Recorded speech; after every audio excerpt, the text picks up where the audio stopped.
ದುರ್ಯೋಧನ, ಬಲವಂತನಾದ ನಿನಗೆ ನ್ಯಾಯವೂ ಅಧೀನವು ಅಥವಾ ನ್ಯಾಯಕ್ಕೆ ಸರ್ವರೂ ಅಧೀನರು. ರೋಗಿಗೆ ಅಪತ್ಯವು ರುಚಿಸುವಂತೆ ಪಥ್ಯವು ಎಂದಿಗೂ ರುಚಿಸುವುದಿಲ್ಲ. ಮುಖ್ಯವಾಗಿ ನಿನಗೆ ಮರಣಕಾಲವು ಸನ್ನಿಹಿತವಾಗಿರುವುದು.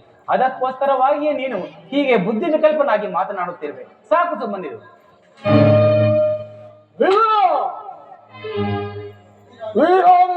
ಪರಿವರ್ತಿತನಾದ ನನಗೆ ಓರ್ವ ದಾಸಿ ಪುತ್ರನ ನೀತಿ ವಚನಗಳು ಅನಾವಶ್ಯಕ.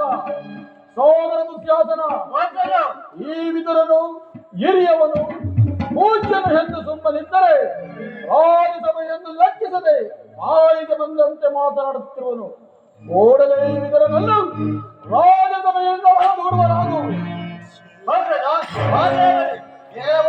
ಚಿಕ್ಕಪ್ಪ,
ಛೇ ಪಾಪಿ, ಈ ಸಭೆಯಿಂದ ನನ್ನನ್ನು ಆಚೆಗೆ ತಳ್ಳಿಸುವ ಸಾಮರ್ಥ್ಯ ಉಂಟಾಯಿತೆ ನಿನಗೆ.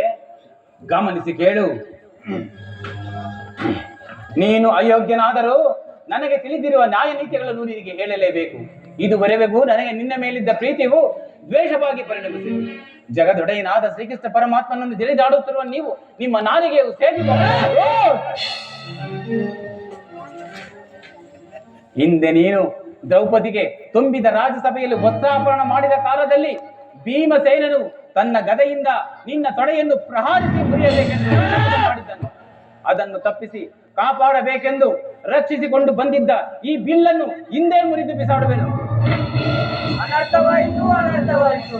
ದುರ್ಯೋಧನ, ಏನಿ ಮೌಢ್ಯವು! ವಿದುರನನ್ನು ಅಪಸ್ಯ ಕೀಡು ಮಾಡಿ ಸರ್ವೋತ್ತಮವಾದ ಬಿಲ್ಲಿನ ಸಹಾಯವನ್ನು ಕಳೆದುಕೊಂಡಿಯಲ್ಲ.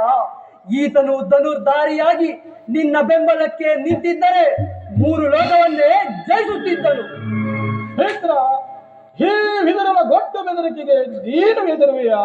ಹೇಳುವೆನು ಕೇಳು.